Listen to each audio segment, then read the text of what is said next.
నెల్లూరు జిల్లా ఆత్మకూరు మున్సిపాలిటీలో జరుగుతున్న కొన్ని అభివృద్ధి పనులు కౌన్సిలర్లకు తెలియకుండా చేపడుతున్న కార్యక్రమాలపై వివరాలు తెలియజేయాలని కౌన్సిలర్ సూర్యభాస్కర్ రెడ్డి అన్నారు.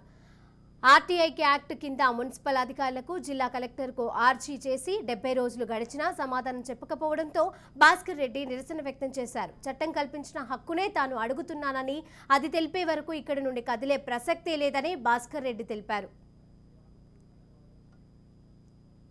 భాస్కర్ రెడ్డి 20 వార్డు కౌన్సిలర్ ని ఆత్మకూరు మున్సిపాలిటీలో నేను ప్రతి మున్సిపాలిటీ మీటింగ్ వస్తున్నాను.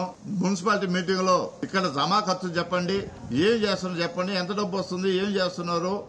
కనీసం నేను మన తుఫాన్ వస్తే 1.5 సంవత్సరాలు బీసీ గాని సున్నా దోవల ముందు కొట్టే పాపాలను పోలేదు.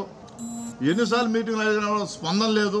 ఇక కుదరదని నేను ఈ సమాచార చట్టం డిసెంబరు 4వ తేదీ పెట్టాను.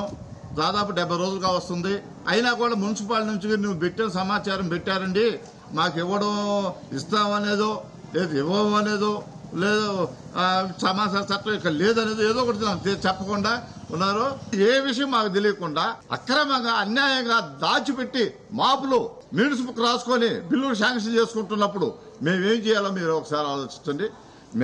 నేను తప్పు చేస్తున్నా రైట్ చేస్తున్నా నాకైతే తెలియదు, కానీ ప్రజల కోసం ధర్మం న్యాయం వాళ్ళు ఇస్తారా ఇవ్వరా, ఇవ్వబట్టి ఎవరు రాసేమనండి, ఇస్తామంటే 10 రోజులు ఇస్తామని చెప్పనండి. అంటే ఇక పై అధికారులకి ఆమె చుట్టూరు తిరగతా పోతే 3 ఏళ్ళు పట్టద్దా 2 ఏళ్ళు పట్టద్దు, అది కరెక్టా? ఈ చట్టం ఎక్కడున్నట్టు, చట్టం ఎక్కడుందా అంటే ఈ చట్టం చెల్లదా?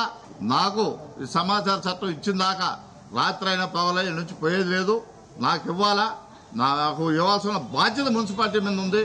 కాబట్టి ఇచ్చిన దాకా నేను నుంచి కదిలే పనే లేదని కూడా సమస్య లేదు.